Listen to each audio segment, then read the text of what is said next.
1980年的学潮是先从南方开始的啊，安徽合肥的中国科技大学啊，而且也是和基层代表的人民代表的选举联系在一起的嘛。新华社记者写的那个雪片一般的内参，对，几个小时可能1-2个小时发一份的这种，就是讲这个学潮的情况。然后鲍同就讲说，今天是中央政治体制改革研讨小组办公室第1次会议啊，然后让大家来啊，就是要参与这个中央关于政治体制改革的这样一个研究和讨论。那么中共13大就是要把这个东西列上议事日程。共产党这个体制，它就是一个全党动员体制。就是当时鲍同专门批评这个叫单打一体制。这陈一之讲了，他说那时候我在乡下，这个推广杂交水稻啊，我们写的标语就是全党搞杂交，人人搞杂交，书记带头搞杂交，大家就哄堂大笑。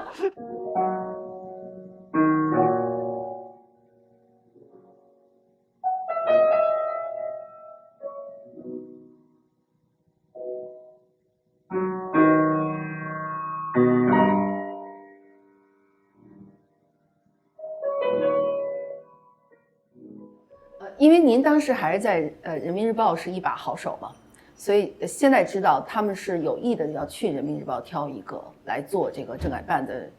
成员的人，所以从您加入政改办这过程，其实现在我听了一下，也就1年的时间，对，1年时间，但是后来我还继续参与了。对，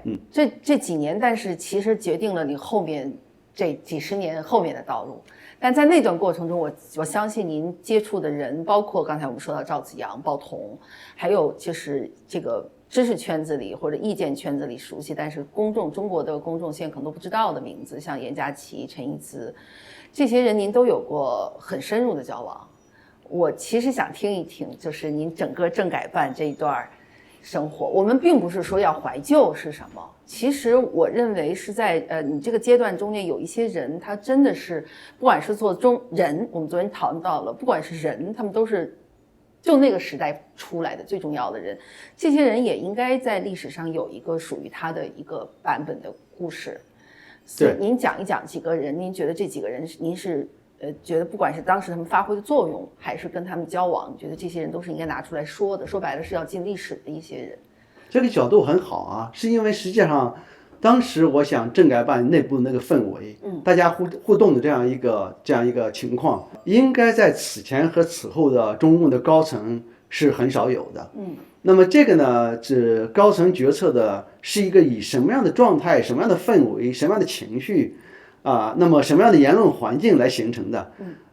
这个我觉得对这个决策的质量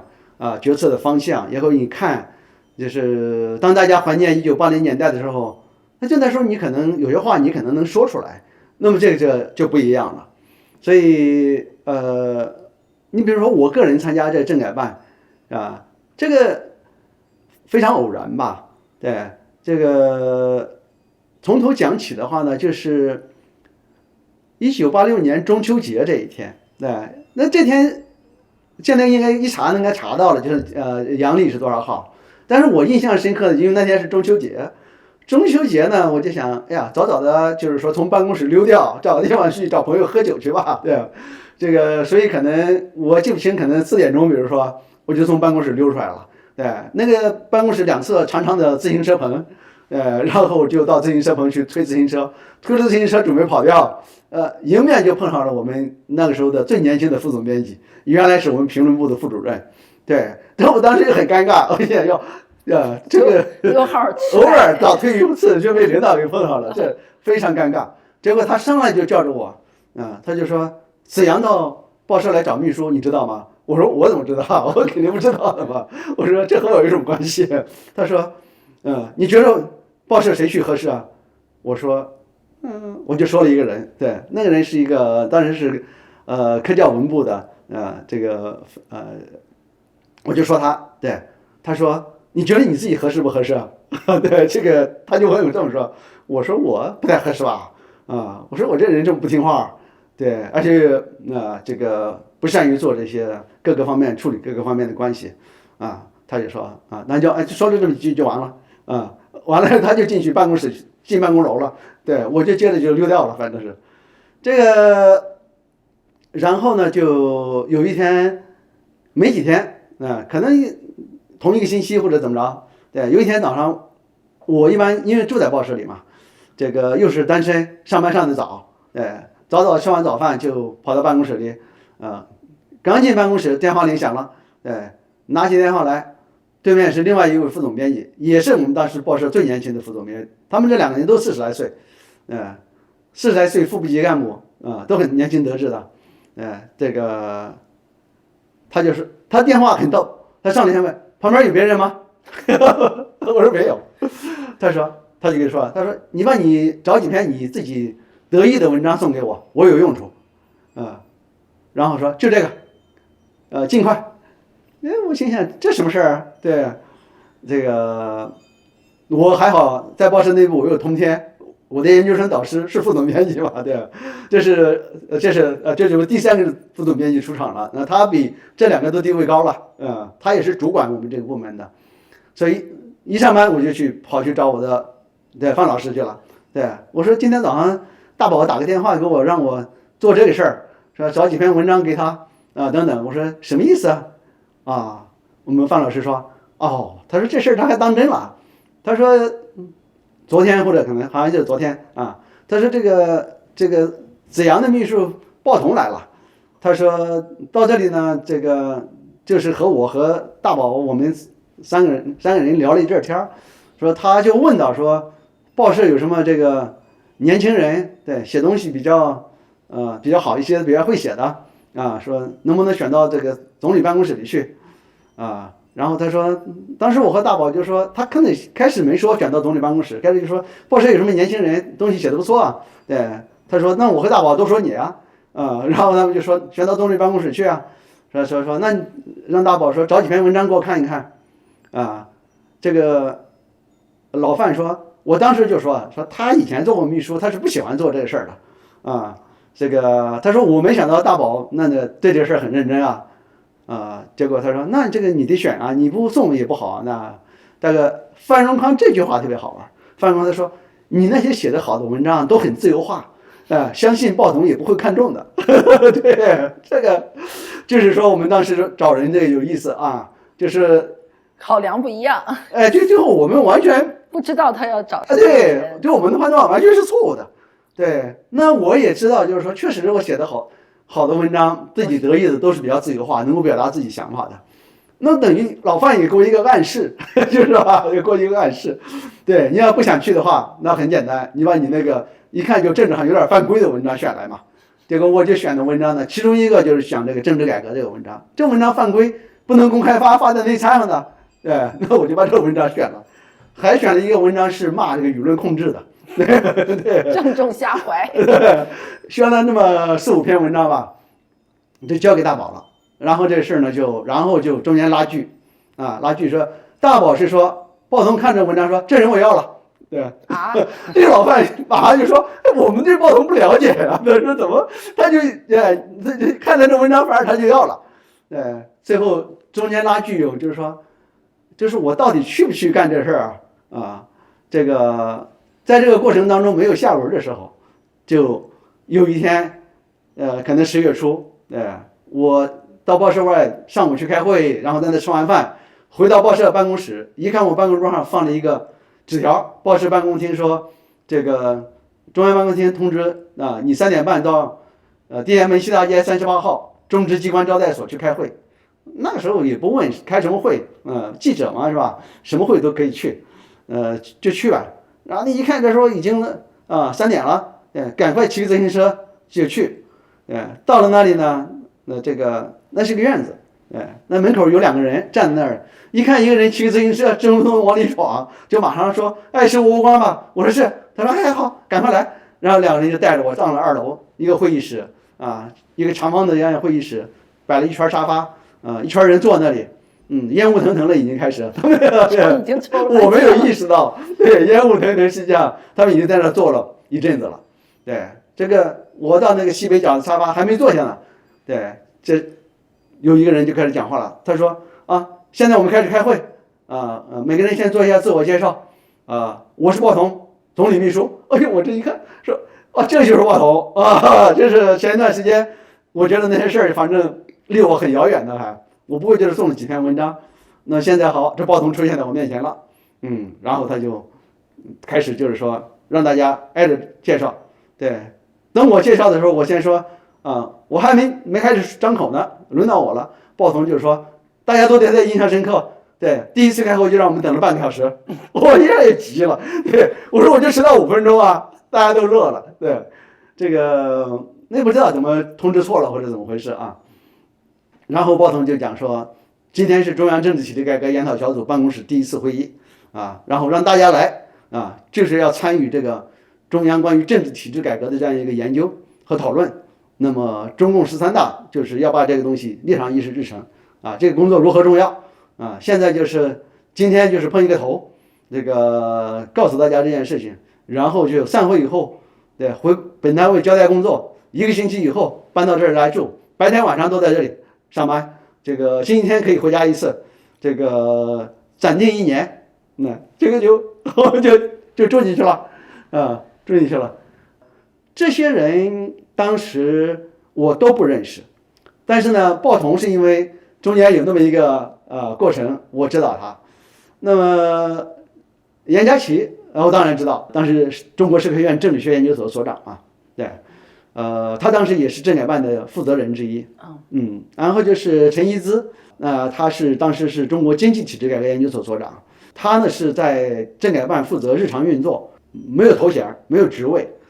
我们把他叫生产队长，就是管派工、管出工，对日常所有的运作，他和另外一个中央办公厅来的姓陈的一个人报童就给他们2个人的职位说，你们俩就2陈，因为他俩都姓陈，所以呢就是2陈2陈是一个操作层次。然后还有几个人呢，当时第一批除了他们这些人以外，就是我们几个工作人员。第一批应该有5、6个工作人员吧，6、7个。那么其中有2个是中央党校的硕士研究生，还在读还在读书有国家体改委的工作人员，有中央办公厅的工作人员，有中央编制局的工作人员就这么几个人那么你想，同吃同住同劳动，对这个，所以当然大家非常熟悉。这个互动非常多，这个整个这个政改办的氛围呢，这讨论问题，这个是应该讲呢，反正你想说什么说什么，对吧？就是很开放，这个报童的这样一个组织这样一个讨论的这样一个风格就是，那你不可能就是说，这报童就是交代说，你们来就是说。是要对这个整个这个国家的政治的这样一个未来你要从这个角度去出发国家为未来这个人民将来这个人民的要求，从这些角度他曾经专门组织过一次系列讨论，就是说到底群众老百姓对政治改革会要求什么东西？就是从这个角度去出发讨论问题，说你不要考虑。赵子阳讲了什么？他不敢讲邓小平。他说：“你不要考虑赵子阳讲了什么，我报童刚才讲了什么东西，这个东西你都可以提出你的意见。”所以，当然我们一看这个老包讲话这个风格，我们就知道，就是说这是一个畅所欲言的地方这个，然后再加上会议之外的这个互动，那会议之外的互动就非常随意。我是一天到晚给大家开玩笑，这个。我那个原来报童在90年代这个抓到牢里，他在90年代有判他刑的时候，我写过文章，就是回忆他，其中比如说我给大家都起外号，这个我一开头，当然别的同事也参与进来，这个外号呢就是用他的名字给他起外号。所以我们给报童起的外号呢，就叫啦啦啦啦啦啦。对，这个因为当年在这个战争年代，在重庆有个报童歌，就是卖报的那个。啦啦啦啦啦啦，我是卖报小行家。对，报童嘛，就是都是小孩子的，对，就是取这个谐音。对，这个还有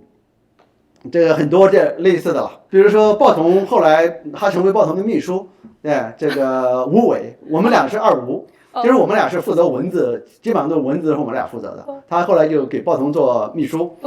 那么吴伟呢，就是我给他起的外号就是星期五餐桌上的鱼，因为我们星期五每次吃饭呢都是星期五的这个晚上是一条鱼，这鱼呢都是没头没尾的。尾鱼。对，所以我觉得星期五晚上的鱼。哎呦，你这脑洞怎么都这么大？对，然后那个还有一个同事叫张伟，那我给他起的外号叫孔雀开屏。张伟，张伟，张伟。对，还有一个这个。这个法官，他是铁道部的法官，对，他的名字叫徐冲，徐就是徐州的徐，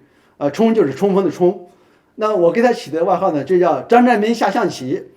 张占民是我们的另外一个年轻的同事，他每次下象棋的时候呢，一步走出去以后，马上拿回来说，再看一看，再看一看。对，就是说，我就他就是徐冲嘛，慢慢的往上冲。所以这个都是本市生活的典故，那你拿到外面去，当然也不知道是怎么回事。High context， 对，这个上下文太多，哎呀，你这脑洞太大了，我还在乐你的啦啦啦呢。所以我们那时候在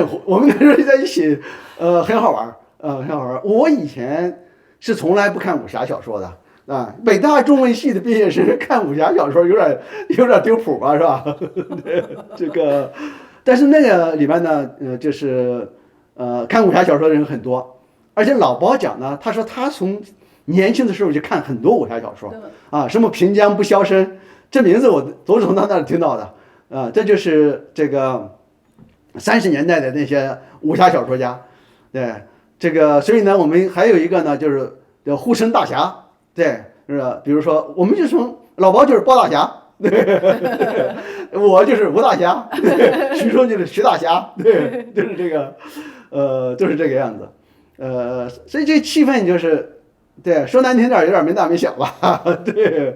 这个，但是非常平等、非常融洽的这么一个气氛，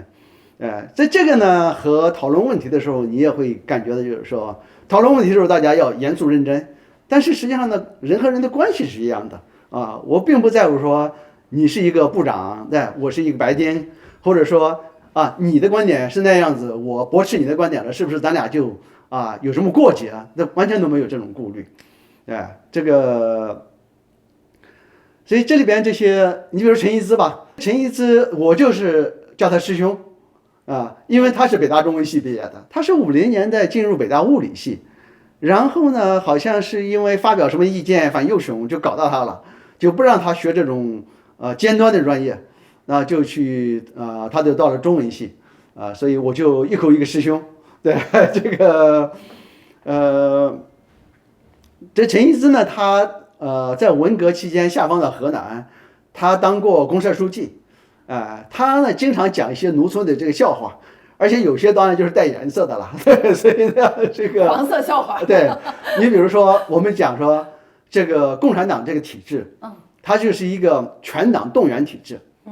就是当时鲍同专门批评这个叫单打一体制，就是说这个要做一个什么事情，全国每个人都来做这件事情，大炼钢铁是吧？不管什么人农民都来炼钢铁等等，就是这么一个体制。那么这个体制呢，就是实际上运动这个体制是和这个目标的这种没有分工、没有社会分工是直接关系在一起的。那说这陈一之讲了。他说那时候我在乡下，这个推广杂交水稻我们写的标语就是全党搞杂交，人人搞杂交，书记带头搞杂交，大家就哄堂大笑，这个是没错哈，是当时这个体制就是这样子，全党搞杂交，人人搞杂交，书记带头搞杂交，对，这个。严家琪他比较文气了。这个严家琪呢，其实在参与政改办期间呢，他这个地位比较特殊，他是领导人之一，但是呢，他很书生气，他也不以领导自居，但实际的运作呢，又有二神那样的运作，是吧？这个他也不去派工，那么我们作为干活的人，当然有活都派在我们头上啊。那我和吴伟啊，我们都干活非常多的人了，但是大家分工不同，大家都干活很多了。那二群也不能给他派活，对，因为他是二群的领导，所以他就比较特殊，他主要是出一些主意啊什么之类。那政改研讨刚刚开始不久，就开始了反自由化。1986年底、87年初就开始了反自由化。那么严家祺也是反自由化当中被针对的突出的对象之一。对，这个我还记得，就是反自由化开始以后，那么邓丽群应该是点了严家祺的名，对，而且就是那意思，严家祺这样的人不能参加这个高层的关于政治体制改革政策制定的这样一个研究。那么鲍同是专门就是说为什么不可以那么鲍同当然会保他了但严家祺感觉到压力很大呀我还记得严家祺那时候拿了他的书给我们看，他说你看我这每篇文章最后一段都讲坚持4项基本原则了呀我们想家祺真是一个天真的一个读书人哈那谁不知道你这就是虚晃一枪，前面讲的全都是违反4项基本原则的，最后加一段说一定要坚持4项基本原则对这个所以这个政治的这样一个气候的变化，那么当然对这个政治体制改革这个研讨有很大的影响。那么1986年10月开始，到年底基本上是处于一个相对宽松的这样一个环境当中，至少是外部的压力没有那么明显。那么到了学生1986年的学潮是先从南方开始的安徽合肥的中国科技大学而且也是和基层代表的人民代表的选举联系在一起的嘛那么这个过程当中我还记得就是我们是连夜开会这个会可能是吃过晚饭开到半夜1、2点钟，这种事情经常有，所以我们那时候经常会牙疼，因为你工作压力又大，上火动不动就熬夜就上火就牙疼嘛，最后我们就给这个牙疼起了一个病叫鲍同病鲍同病对，就是被他压的吧，被压的就是说这个鲍同经常是对可能写文件写东西对看材料看到晚上10点半了，然后说着急大家开会对，我们这都准备洗澡想睡觉了，对，又开会。这一个会不可能开1个半小时结束嘛，都是要讨论问题的，一开就开到1、2点钟，就牙疼，那就牙疼，第二天一大早又得起来干活所以这个那个特殊情况，对，学潮起来了，这个而且中央表态，那时候是胡耀邦主持书记处会议表态就是说，那我们就要讨论，就是这个学潮和政治体制改革研讨那么对我们是一个什么样的这样一个作用和启示和启发这个讨论会上先念内参这个新华社记者写的那个雪片一般的内参，对，几个小时可能1、2个小时发一份这种，就是讲这个学潮的情况那里边净讲这个学潮里打出了这个什么宁要四人帮不要胡耀邦什么东西这些标语什么这个共产党不如国民党是这样的标语这是讲了。讲了以后，鲍同就说大家发表意见吧。然后我们几个年轻人，对，也不懂得在共产党的会议上就是说你等等让别人先说嘛，是吧？我们就有想法就先说了然后这个我们几个人就说这个学生的要求和我们的要求是一致的，这个说明整个社会对政治改革要求声浪很高，要求非常迫切这个说明我们这个政治体制改革一定要回应这些要求那我还记得我说的就是因为你就说我虽然是一个非常不合格的新闻工作者，对，但是那时候我也从新闻工作者的角度，我说这个内参就1页纸嘛，那么他一定是把学生当中那些就是说很特殊有刺激性的口号提出来了。如果学生打了一个口号说坚决支持改革，他不会写这个东西的嘛，这是我们新闻的这个要素嘛，对，狗咬人不是新闻嘛，人咬狗才是新闻嘛，是吧？就是说不常见比较特别的这个东西他还提出来，那这个几百份内参集中到一起，到了中央领导人那，好像这个所有的标语都是学生上街游行就是要打倒共产党，打倒胡耀邦了。我说那这个判断就是要镇压，我说那这个就判断就是错误的啊，没有判断学生是要改革的。我们就发表了类似的意见，结果我们4、5个年轻人发表了类似的意见以后，我们的政改办领导人之一，他是薄一波以前的秘书，当时是国家体改委的副主任，他就发言了，他说我们不要以为我们比中央领导人的水平还高，难道我们能从中看出问题来，中央领导人就看不出来问题吗？对，然后要求改革不能以这样的方式来要求啊，要维护安定团结，他就讲了这么一通话。这是谁呀？他叫贺光辉，贺就是祝贺的贺，光辉啊。其实我们平时呢处的也很随意，因为这个和我们和鲍彤都这么随意。他作为领导人之一呢，他是陕西绥德人，对，绥德人啊。我们那时候老开玩笑，就是说米脂的婆姨，绥德的汉啊。我们都说，你看光辉长得多漂亮啊。我们也不叫他老贺，我们叫他光辉啊。他比鲍彤可能还应该年龄差不多，30年前后出生，那都比我们大个20、30岁了。对，我们那也是一口一个光辉，对，还动不动叫他绥德的汉，对，这个就是说，米脂的婆姨，绥德的汉都是长得漂亮的，对，因为杨玉环是米脂人嘛，这个，但他这么一开口，哎呀，我们都被镇住了。完蛋了！我想这打右派，我们马上就被打右派了，